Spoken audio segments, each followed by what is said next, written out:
Hi, my name is Pauline Victoria, the founder of One Leg Up Productions, a media company for and by people with disabilities.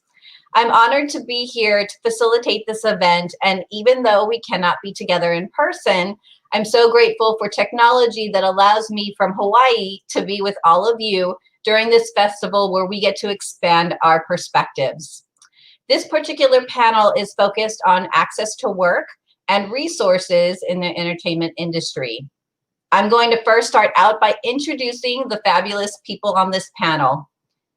We have Danny Woodburn. Danny Woodburn is an American actor, comedian, and disability activist. Danny achieved prominence on NBC's multi-Emmy winning sitcom Seinfeld, performing the role of Mickey Abbott, the volatile but lovable friend of Kramer. Woodburn has performed nationwide as a stand-up comedian for over 20 years, headlining at comedy clubs such as the Improv, the Comedy Store, and Gotham Comedy Club. Woodburn's advocacy efforts include serving on the Screen Actors Guild Performers with Disabilities Committee, and both speaking and teaching for the Little People's Research Fund, Actors for Autism, Media Access, American Association of People with Disabilities, and the National Real Abilities Film Festivals. Woodburn has more than 150 television and 30 film appearances to date. CJ Jones is a deaf American actor and producer residing in Los Angeles. Jones made his feature film debut with Edgar Wright's Baby Driver in 2017, in which he portrays Joseph, the deaf foster father of the protagonist, Baby, played by Ansel Elgort. CJ was also cast as Odin in Castle Rock, a Hulu original written by Stephen King. He is the creator of Navi Sign Language and is a cast in a role for the Avatar sequels directed by James Cameron. He has developed 3 one-man shows that have toured 5 different countries, co-written and directed 6 classic fairy tales for children's television for the series Once Upon a Sign, produced the International Sign Language Theater Festival, which hosted theater artists from all over the world, and founded Sign World Studios. Amy Butchwald is an actor, comedian, and playwright who began in theater at age 11. She produced and hosted 2 local television programs in Minneapolis. Her musical about domestic violence, Candy Hearts, first appeared off-Broadway in 2013 and was published last year. Her interview series on women behind the scenes in media and the arts, Girls Aloud, is on YouTube. And finally, we have Kiwi Cat Wells, who is an entrepreneur and disability activist dedicated to making social, systemic, and economical change. Kiwi is the founder and CEO of C Talent, Zeta Studios, and Zeta Finance. Additionally, Kiwi is an equity partner at Casey Chocolatiers. Kiwi sits on the Deaf and Disabled Committee at Equity UK and on the British Film Institute's Disability Advisory Council. Kiwi founded her first company at a young age during her time in the hospital, which transcended into C Talent. C Talent represents deaf and disabled artists all over the world. They build an artist's full-time career either in front or behind the camera. They work with those who have previously been unauthentically and misrepresented in the media, smashing stereotypes on the daily. C Talent was awarded by Global Giving as a Red Backpack Fund recipient from Spanx by the Sarah Blakely Foundation. Kiwi has also been named one of Aries' top 20 change makers of 2020, which gained C Talent corporate sponsorship from American Eagles Outfitters Aerie. Kiwi has since founded Zeta Finance, which is a company that matches investors with opportunities in multiple asset classes, most prominently film TV projects. After noticing the lack of access in the entertainment industry, Kiwi formed Zeta Studios. Zeta Studios is set to be the world's first ever studio to be fully accessible for people with disabilities, sustainable, and founded by a female. The studio will home the most innovative and revolutionary technology in the industry, an interconnected community providing a truly desired live workspace, the Silicon Valley of entertainment. So I'm glad that I gave you the opportunity to get to know our panelists a little bit, but now we're going to dive in to some questions. So we're going to bring back the panelists, and I'm going to start with the first question to anybody that wants to answer. And the first question is, how long have you been working in the industry, and why did you get into this industry? Who would like to go first?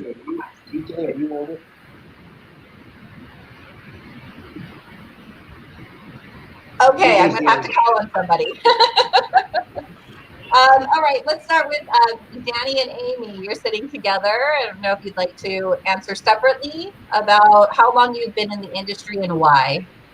Well, I think it gave me the opportunity, because I was such a shy kid, to be somebody else and live in a different world, and to create that and be able to have that ability to create a different scenario for myself at a young age. Okay. I've been SAG after member since 1990, so I'm in 30 years now. And prior to that, I was in the theater world working as an actor, you know, working, we'll put that in quotes. Why did I get in? I think, you know, for any actor, really, it's sort of a in your blood kind of a thing. You know, something catches you. It's about your own personality that you go, okay, this is the space for me. This is where I need to be as a performer. You know, I think we all start performing in front of our friends and family, and then if that is inherently in your blood, then you just pursue it from there. Thank you. Would CJ or Kiwi like to go next? Yes. Wonderful. And I'm so inspired to be here. And my goal is very similar to everyone else's. I was one of 5 children that grew up in a family. I've been involved in acting department. And then I went on to college where they had a theater department as well. And then out into the world, I joined the National Theater of the Deaf, performing with that company. And then I saw and was drawn to Hollywood and flew out to Hollywood here in LA and got involved in some television and theater. It was very frustrating, but I persevered as an actor, and here I am to this day. Thank you. Keely. Yeah, so I got into dance pretty early on, because I realized that would be my best way of being able to get out of school and not have to go to school. So I kind of got into it through strange reasons. And then I landed a West End show in London, which I did for 2 years, and I just fell in love with it. Absolutely loved the arts. And then wanted to go to dance college when I was older.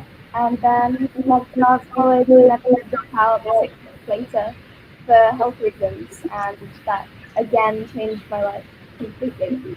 And then after about 3 years in hospital, came out to LA and started the company out here representing talent. And that's kind of where I am right now. Awesome. Great. All right, so the next question I'd like to pose to you all, it's a big question, but it's what things do you still see that needs to be changed so that people with disabilities are afforded equal opportunity to work in front of the camera and behind the scenes? Yeah, so, Yeah, thank you, Danny. The obstacles that exist are still some of the most basic, starting from a place of accessibility. So when we talk about accessibility, not just in this industry, but, you know, starting from education, you know, as a performer, you tread the boards is the expression. When you're training, you want to work on the stage. And when you think about theater, especially the New York theater, we think about accessibility in terms of audience members, right? So the theaters must be accessible to the audience. But is the workspace accessible? And most of the time it's not. In fact, Ali Stroker, who has pledged, who just won the Tony this year for Oklahoma, has pledged to not work in a theater that is not ADA compliant. And that is just so rampant in the industry right now. The idea that we're not creating workspaces. And it's not just our industry, it's many industries. And when you think about auditioning, going to auditions, and I know CJ can attest to this, accessibility for visually impaired, accessibility for the deaf for these auditions. You know, what are the needs of this community to have accessibility? I myself have gone in to do an audition for a character that uses a wheelchair a number of years ago. And although the character was sort of faking it, there was opportunity there to hire people that did use wheelchairs, perhaps sometimes, all the time, whatever. There was opportunity to hire a wheelchair user. But this audition was on the second floor of the building with no elevator access. So the initial idea of casting a person with disability is subconsciously eliminated because we haven't even created an accessible space. So that needs to change, for one, just the accessibility. And then the second thing I feel that is very important is stigma. We need to get beyond disability stigma. And how do we do that? The disability community is claiming this word disability. We want to get away from differently abled. We want to get away from that kind of terminology because it eliminates the idea that disability is a bad thing, right? So if we say, oh, we're differently abled, or you just have ability difference or something like that, it's sort of patronizing to the disability community to not allow them to claim their identity in a way that is positive, right? So we're talking about disability in positive ways as opposed to trying to soften the blow for the non-disabled community. So eliminating stigma and starting, I think, with reclaiming the word disability is a great way to begin eliminating the stigma. Thank you. I'd like to have other people answer that question in particular, but I'd like to maybe do a follow-up with Danny. I'd like to respond. I'd like to add. Sorry. Okay. Please add, brother. Yeah, go ahead. Okay. All right. Great. I'd like to add to what Danny's point was saying. Very well, points made. And I've worked very, very hard in the business and tried to wonder why there were so many barriers placed against me. And there was a lot of ignorance about folks who are disabled, hard of hearing, deaf. And we really had to spend a lot of time spoon feeding and educating individuals and providing communication access, like talking about using sign language interpreters. But again, having to write and explain. And then, you know, the business stereotyped us as being the victim. And we really had to get away from that label or stereotype. That barrier is just in the way. And if you really look at the disability and the skill itself outside of the disability, you look at that, taking that off and seeing the talent that's involved, you really will forget about the disability altogether. And it's really important that we all work together. I'm sure Danny is aware of how difficult the industry is, and in the business where you have all these hearing people that are in the business and industry, and it's very difficult and challenging. And we really need to face the industry and say, hey, let's work together. Let's collaborate together. Let's educate. Let's write stories together, and making sure that there's diversity and inclusion combined and aligned together, not siloed or separated, but working together in a melting pot. And therefore the story and the characters and the actors in the film become more authentic. And that's where my company would come in terms of educating the industry and providing that. So hopefully we will be doing that sooner rather than later. Thank you. And dovetailing on all of that about creating opportunity, that's why I created the kids show Gumshoes. And I wanted to start with kids so they could see themselves represented authentically. And so all the children actors in the show have a disability. And so that kids can see themselves on a television show and not an able-bodied person playing them, but that they're authentically and truthfully represented. Thank you. These are all great insights. Beautiful, thanks. Keely, did you want to add anything to that particular question? Yeah, I think in terms of access, people often think that it's, we need special treatment, but it's really not special treatment. It's just true equality, and it just creates a level playing field. We've had clients in the past who have had to drag wheelchairs up the stairs to get into an audition. By the time they're in that audition, they've already expanded so much energy and so much frustration, and it doesn't create an even starting point. So if there is no access, how are we gonna even be in that conversation and contribute to it meaningfully? So I think it also starts with people behind the camera and also in high position, gatekeeper positions.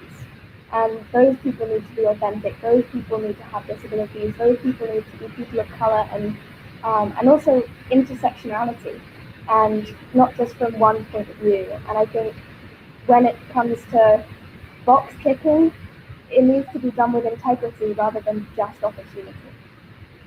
And I wanted to just pick up on something Kiwi said, with the idea of carrying a performer up the stairs to do an audition, to me, is ridiculous, because you've already separated that person from the rest of the pack. You've made them a person who has special requirements, where the reality is quite the opposite.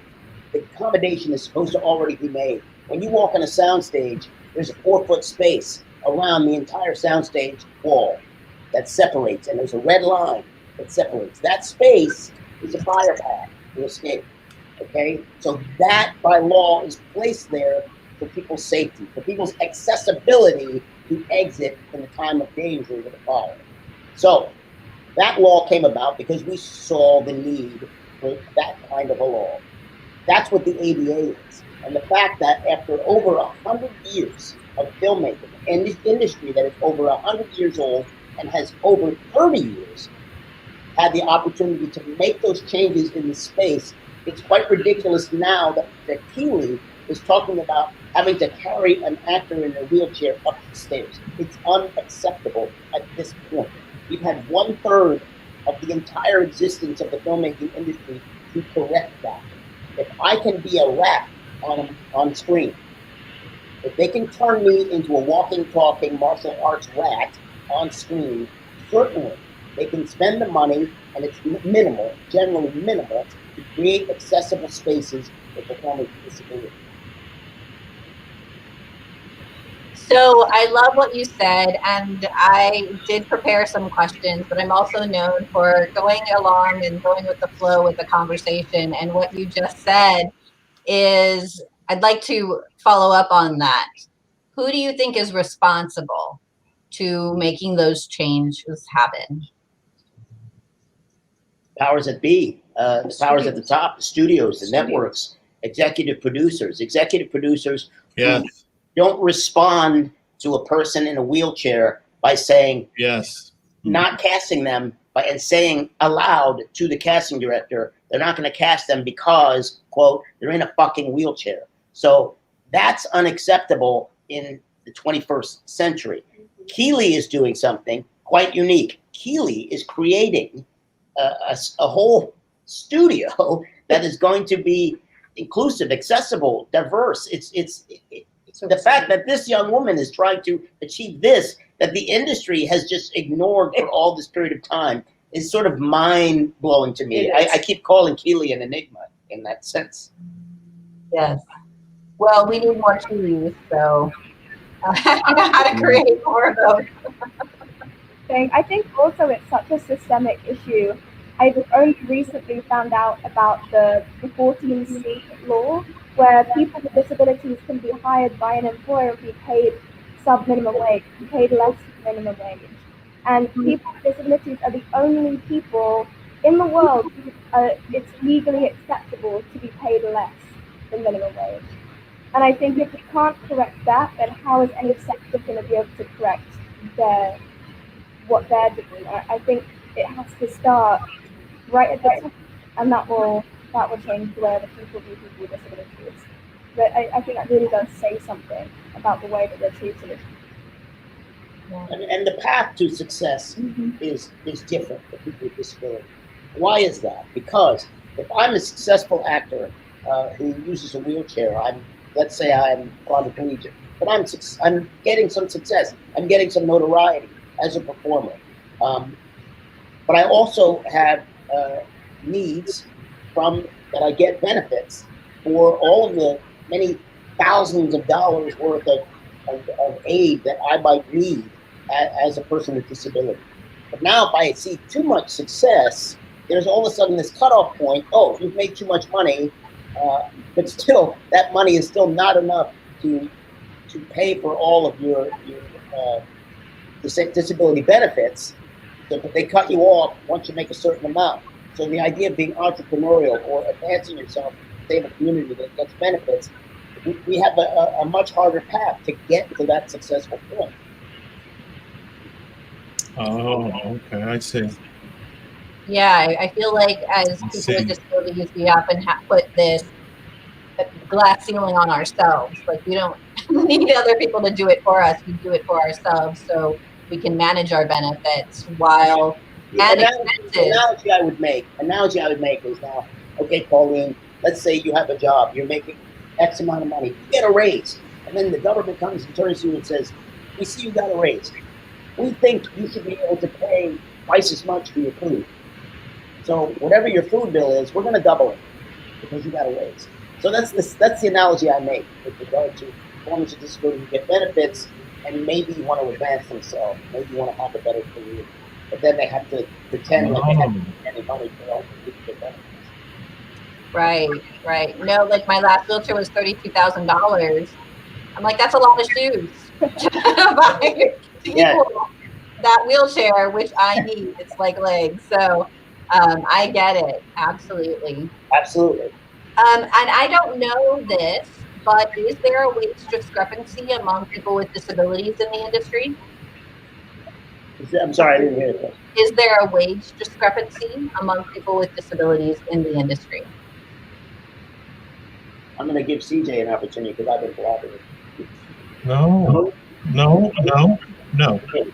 I haven't really paid attention to that type of disparity in pay. If I've learned something about that, if I find out, I will definitely speak up to that. But I don't know if there's a disparity because we are SAG actors.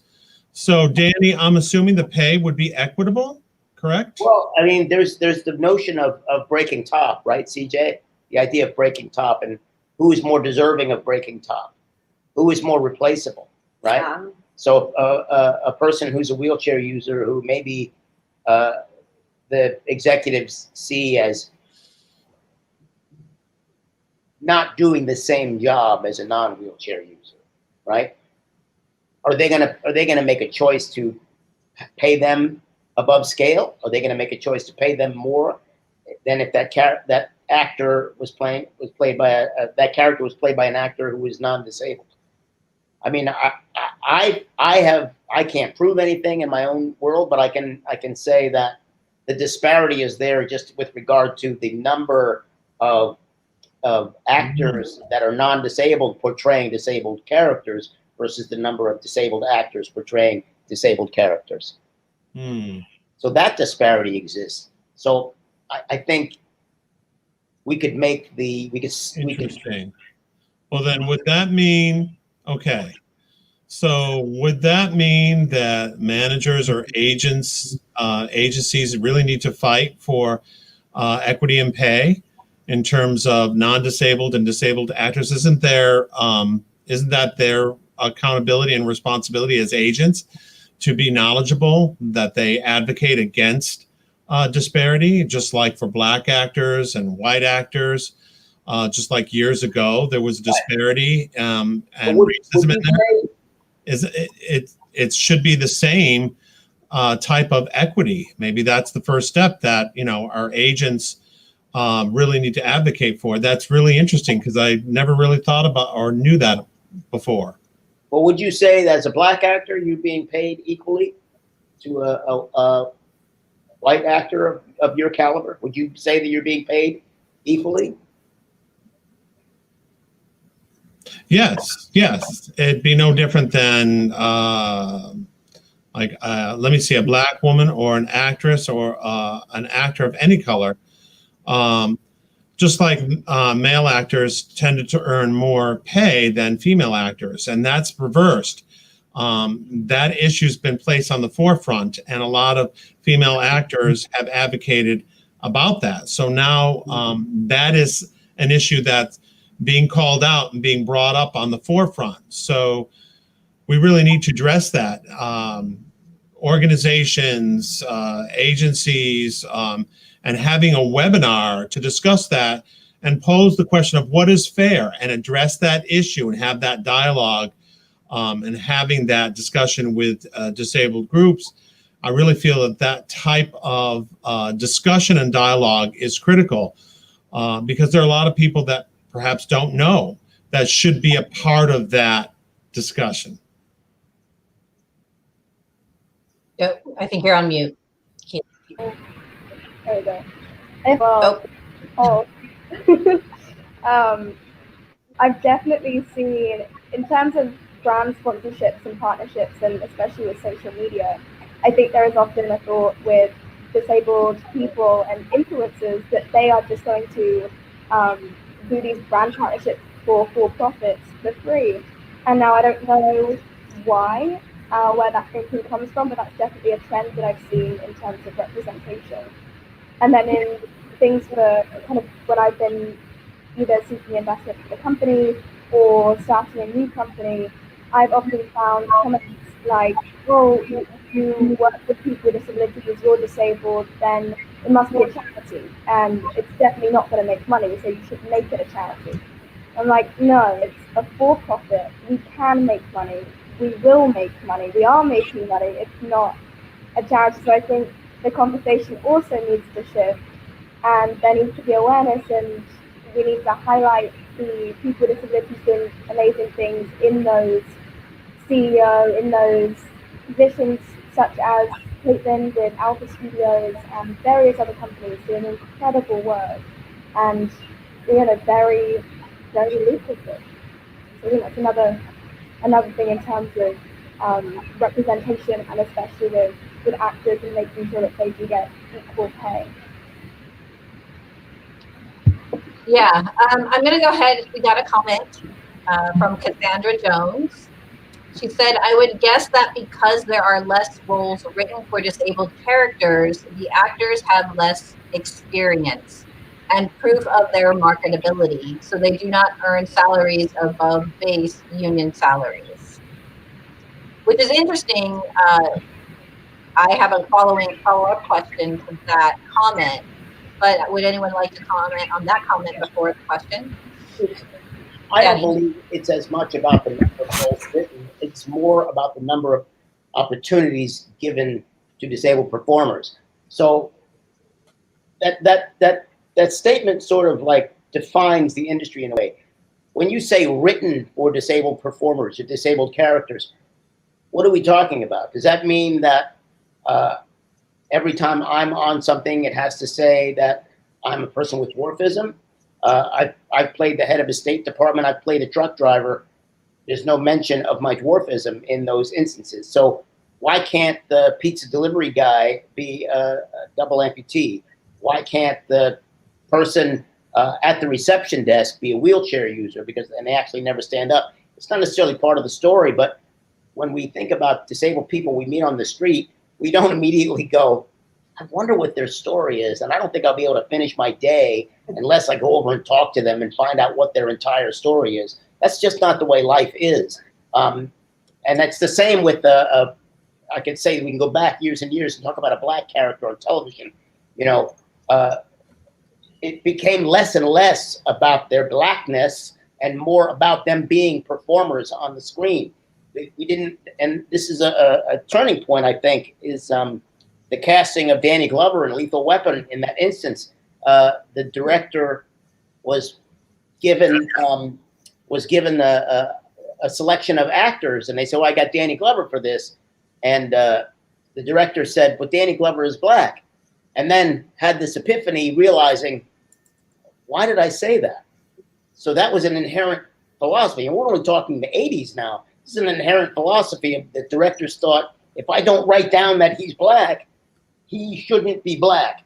And that's the same thing. If I don't write down he's disabled, he shouldn't be disabled. We don't need to do that now. We're beyond that. We've already proved that the industry can accept and the world can accept people with disability without having to explain everything about it.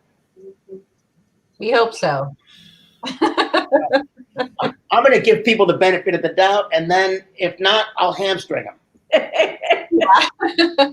So my question, it's interesting that comment came through because I had a question about roles. And do you feel roles are accessible, or are they all typecasted for people with disabilities? And I'm interested to know if anyone here has gone for a part that is not typecasted and what happened.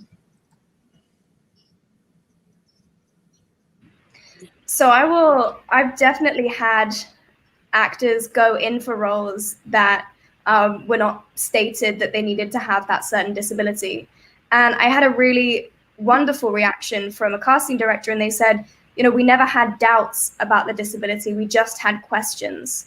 And I think that's a really good way to look at it. And they shouldn't be afraid to ask those questions. And I think a lot of the times when producers or casting directors are working with people with disabilities for the first time, maybe they've been worried about working with people with disabilities because they're scared they're going to say the wrong thing or they're going to do the wrong thing. And I don't think they should be scared. They should just be able to, no one's going to tell them off. We love that they're trying, and that's the best way to do it. So yeah, we've definitely had artists go in for those type of roles, and as long as they have questions, not doubts, then we're happy. Okay, thank you. Anybody else go for just a father? The role was a father. Agents and managers need to be less afraid to send in their characters with disability or actors with disability too.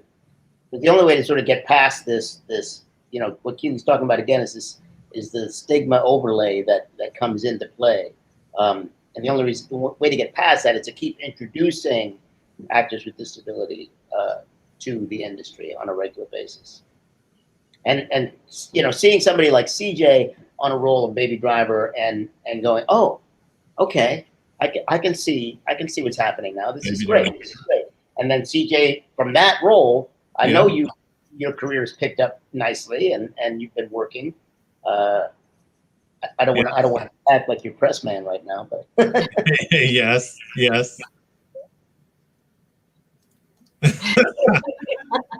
But I'm glad. Yeah, I'm glad you brought that up because I wanted to share how I got the role in the film Baby Driver. Edgar Wright, he wrote for a black deaf character, and there were thousands of hearing individuals that auditioned for the role. And he decided, out of the blue, picked out my name, CJ. Let's see if we could have a black deaf actor. He really liked working with me, but the producers were very concerned. We don't know who CJ is. We have other talented black actors that could play or portray a deaf man. But Edgar said, no, I want an authentic actor. I want a black deaf actor on the set. And producers were very nervous about that. But once they saw it, they became very enthralled, and they forgot about the deafness and just saw the talent as an actor. And so they forgot, oh, this person's a deaf Black man. They forgot all about that. That all went away. And that was the breakthrough that was needed. It was a bold breakthrough on the director's part to write that in the movie, breaking that glass ceiling. Just like Black Panther, that was a huge market for that. So now we have many, many leading Black actors in roles. So we could do the same thing with the disability population, and we could make those strides and place more authentic roles in the business and tell that story that's very, very powerful that the industry, didn't realize now, but now they're beginning to see the impact of the story, and the reality shows that we have going on now, and all that, farting and shitting and all of that, with having not authentic actors, having authentic actors, individuals of color, everybody, comedy, breaking through. We got to break through this SOB and get our jobs. I'm glad you told that story, and I'm sure you picked up on my prompting to you to tell that story. But in watching you speak, yes, watching you speak right now and sign, and I've been with you at events like this and sat next to you and watched your hands flail about. I've had to duck a few times during your conversations. There's no actor who is not deaf who could not deliver the authenticity that you deliver just in your day-to-day. So in watching you do what you do just now, I had this epiphany feeling that, there's no actor that could mimic or copy what your lived experience has been for so long. As a deaf actor using ASL in their performance, people need to see you speak more often, is what I'm trying to say. Yes, exactly. That's the point. Yes, true. I'm in the same boat with you. This is the only safe space I have, so I don't get hit. I don't get hit by CJ's hands.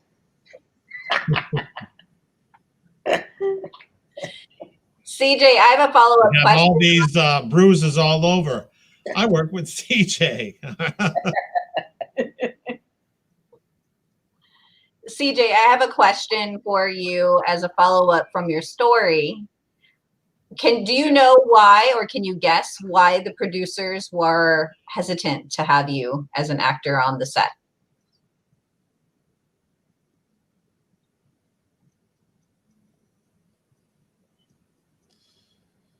Simply put, they've never ever casted a deaf role. They were clueless. And then once they saw me, it was like a light bulb went off and their attitude changed. And there was respect as me as an actor first before being deaf. Actor, talented first before being deaf. And that's the key. And that's the message we got to get across to a lot of producers. Like, for example, I went to a fancy, $50 million house in Beverly Hills, something like that. The director's name was Brockheimer. I'm not sure I'm spelling him right. Anyway, he invited me and Edgar into his house, and it was a private movie theater screening with all these wealthy people drinking martinis, watching the screening of Baby Driver. And after it was over, Breckheimer, I believe his name was, like, Edgar, how did you cast CJ for a Black deaf role? How did you cast him? And Edgar's been a famous director for many, many years. And Breckheimer was a famous director, and he had the nerve to ask Edgar that question. How did you cast that? So a real Black deaf actor? And I said, yes, hello, I'm real. I've been deaf all my life. And his mouth hit the floor. And it's like, where on earth did you come from, man? So I'm serious. So that's why we have so much work to do to educate and collaborate and work together, spreading the word, having panel discussions. We can talk all day. We need to take action. We can have a dialogue. We can have it take action, make it happen, not just blowing smoke and talking all day. So take action. That's what's important here. Great segue. What would be the first action that any of you would take if you were a decision maker in the industry? Well, Go ahead. well, as I was saying at the beginning, I wanted to create opportunity, and doing it as a kids show for me was so important and such a great gateway in that instance. So I'm very passionate about that. And go ahead.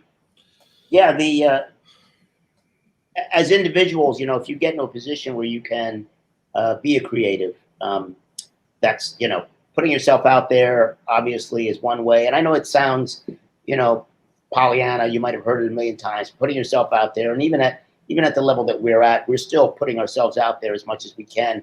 But I think too, one primary space that people need to be at, and I feel that these Zooms that we do, or these panels these discussions that we have within our community are helpful in the sense that I might see a question that sounds like something I might have heard from a producer or a director before. How do we do this, or how do we do that, or the idea that disabled people can only play disabled characters, and this gives us an opportunity to say, no, that's not true. We're past that now. And as each of us are advocates for ourselves and others at this point, we all, CJI, everyone here starts as an advocate for themselves. And so that's, I think, the first step that any individual needs to take, is to make sure they advocate for themselves and don't operate from a place of fear, but from power, because you have laws on your side. Yes, exactly. Yeah, I would also say. Exactly, yes. Sorry, CJ, go ahead. I've used a lot of advocacy to get my foot in the door, and telling myself, and traveling as a performer, I've always tried to make humor and part of advocacy to get in. Just including diversity, and in my performances with children and kids, middle-aged kids, high school, just exposure and exposing the talent and seeing that, hey, wow, I can get it. Opens up the minds and makes that connection for talent and authenticity. And you could work as a celebrity. You could be a director. You just knowing and hearing and having that connection is very powerful. And that's where I feel that we really need to push that with our younger generation. They tend to pick that up. Our younger generation students with disabilities can learn and to become much more bolder, to be able to confront and show that talent. Really, people look at me when I perform in my travels, are like, wow, you're deaf and you're a performer? I'm like, yes, I am. And this is something you can do too. But again, exposing folks is the key. That's the action that I take every day.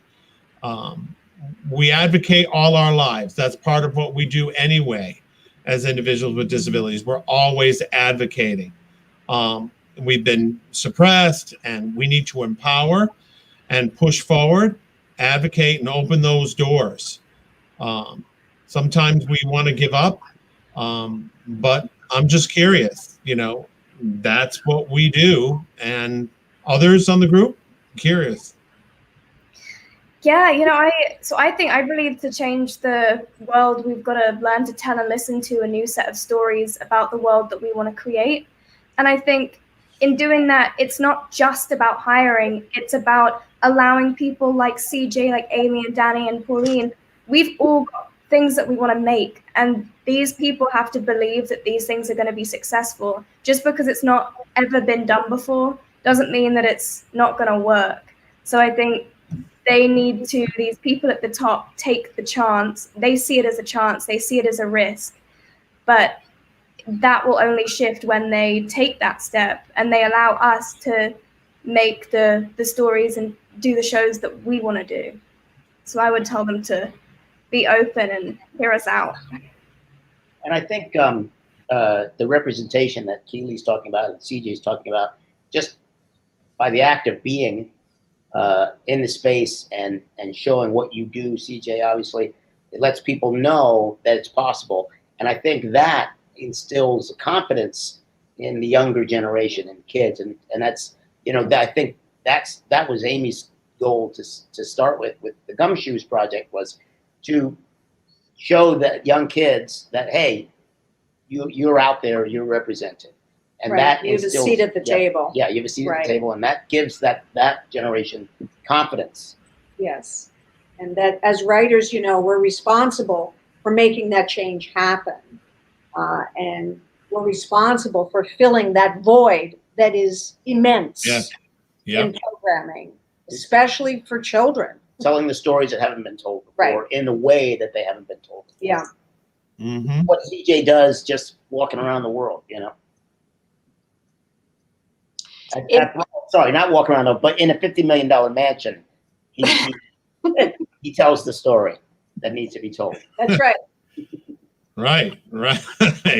With Bruck Mitchbuckle, whatever his name was. You know, the comment, Danny, that you made, you know, in my travels, advocating constantly and showing on the big screen, you know, millions of people, showing myself in front of millions of people, in Hollywood, on television, you know, everywhere. It's what we need to do. It's what we do. And I think there was a question posed earlier about, you know, why do producers feel this way? And we talked about stigma, but I also think it has to do with the fact that a good number of executives are lawyers or accountants. You know, they don't necessarily come from the creative space, and so they look at bottom line a lot, and they look at litigation, possibility of litigation, and so they see this community, despite the fact that we're not a community of you know, salacious litigators. You know, we're not a community of suing people like that. They see this community as a potential liability in that sense. And it couldn't be further from the truth. But the lawyer mind is saying, oh, what if we make a mistake? Rather than saying, what can I ask this person that will help them do their job better? What needs can we ask of them that will help them do their job better? These people will ask every other person on a soundstage, what do you need? What do you need to get your job done? If the job's not getting done in a sense. But they're afraid that if they ask the wrong thing, the lawsuit's coming, despite the fact that there's no numbers to show that. Yeah. And the reality with performers with disability being on a soundstage and costing money to the accountants out there, 90% of productions that cast a person with disability require no additional expense. The next 90% require $500 or less in expense. So we're talking about minimal expense when it comes to working with performers with disability. Yeah. And that's just not a number those are SAG-AFTRA numbers, but it's just not a number that they plant in their heads. They go with the premise that, oh, this must cost a lot, or, oh, I might be sued. So I think less lawyers and accountants in power positions might be beneficial.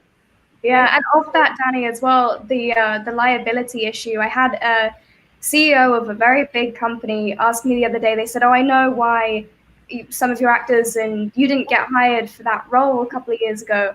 I was like, "Why?" They said, "Oh, it's because of insurance reasons." I'm like, "What? What do you mean insurance reasons?" And I mentioned to them the incredible Chadwick Boseman kept his cancer a secret for 4 years. Why do we think he kept his cancer a secret and his disability a secret for 4 years? And I think that really put things into perspective. Oh. And you know, you have to know this too in the industry. When you work on a major production, if you're on a series for a long time, you're on a big budget film, CJ knows, you get sent for a physical. You get sent for a physical, so that information becomes available. Yes, yes. And people with addiction, people with underlying conditions that might pose a risk of their life, can increase insurance rates. But it's just a matter of what they deem more valuable in terms of who they bring into the fold, right? So, but I've gone through a number of physicals, and I've never increased anyone's insurance, except my stepfather when I crashed up the car. That was the only time.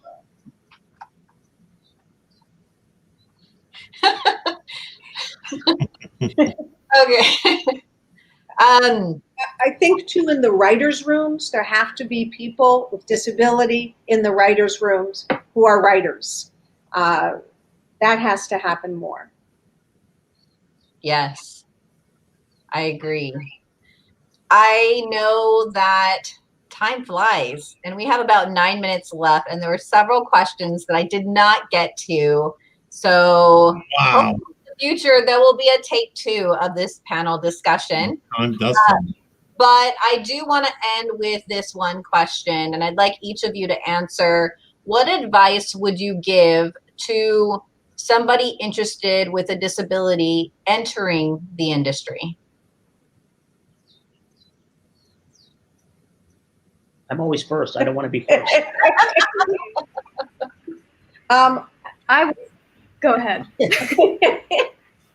Always, yeah. Such an enormous question, but to see who has been successful before you, follow those clues, understand your community, be empowered by that. And people are always trying to put hand grenades in your way. To keep going, to keep going, to keep going. Always. Never take no for an answer. And keep trying to write your own ticket. That's a lot. That's a lot. I can go on and on, but I won't. Thank you. Surround yourselves with people that share your experience. Involve yourselves in your community and educate yourself. And when I mean that, what's the expression? When opportunity meets preparedness. So be ready when the opportunity arises. So whatever you have to do, if you're a writer, make sure you are educating yourself on how to write screenplays or how to write scripts. You know what the formats are. Take class, learn. There's plenty of things online to look at. Learn about the classic Greek structure. Everything you need to do if you want to be a writer. Same thing if you're an actor. Learn, educate yourself. Yes. Read books about acting if you can't get to a class. Find out who the greats were, Uta Hagen, Michael Chekhov. Find out who the greats were and learn from them if you can't take a class. A book is a lot cheaper. And just stay on your path and to an education so that you are prepared when the opportunity does arise. Thank you. Yes. Yep. I personally, I'm able to. I'm very, very grateful to have had these opportunities to work in Baby Driver, Avatar 2, also being involved in that, and development of Navi Sign, that development, and being involved as an actor. Sometimes it's quiet and you're waiting for the next opportunity. You can't just sit back. You have to continue to market yourself. You have to take action. I've set up my own Sign World Studios. I didn't want to sit back. I'm taking actions to train deaf and hard of hearing individuals to do editing, below the line, above the line, script writing, producing, developing pitch decks. I'm bringing them in. And then these individuals can be recognized in the industry and collaborate with producers, writing stories. There are many, many deaf and hard of hearing individuals that can write stories, and having that goal and working together, more and more deaf and hard of hearing folks getting out there, being recognized. They can bring in so many stories of their own, and just marketing that. People love to tell a story. People love to see a story on the big screen. There's such diversity. There's such intersectionality, and that's the passion. And that's what we need to do as actors. And that's the mission that I have with Sign World Studios, is opening up the minds and letting people get in, getting their feet into the door. And that's what we need to grow. Why limit ourselves? Why wait? There's no excuse for that. Just working together with the entertainment industry, that's something that is inherent and so important. We need to make noise. We need to get our voices heard out there. Thank you. Thank you. Keely. I would say do what others don't and take the non-traditional route. I've accidentally taken a non-traditional route, and you come up to people and they say, no, it's impossible. You shouldn't do that. You're not going to do that. How on earth are you doing that? You just do it and find your community and find that support system and surround yourself with great people with like-minded missions and support each other and lift each other up. And I think that is just so important. And yeah, just do what others don't. And also celebrate your individualities. I think in a world where everyone is so similar, being different is amazing and beautiful. Yeah. Thank you. Well, those are beautiful words to end on. Did you want to say something? I was just going to say, I think the irony of all of this that I got from today is that probably more people will take it upon themselves to learn Nabi sign than they will ASL. Am I right? Am I right? Right. Yes, that's right. There's going to be Nabi sign conventions. It's all right. Yeah. Yes. Well, I do think our community is unconventional, so unconventional ways is the way. So I do want to, before we hear I'll be handing out tickets. I'll be handing out tickets as well as folks stand in line. I will. I do want to end as we go out. We have 1 minute left, and we got some love from the comments. So really quick, Molly Moran, she said, this is great. Thank you for this discussion. And Cassandra Jones says, thank you all for your perspective, knowledge, and great ideas. So hopefully we have been able to expand those of you who are watching this as live or as a replay. Thank you for tuning in. Thank you, CJ, Amy, and Danny, Keely, and the interpreters for making this a beautiful event. Thank you. Thank you. Thank you. Thank you.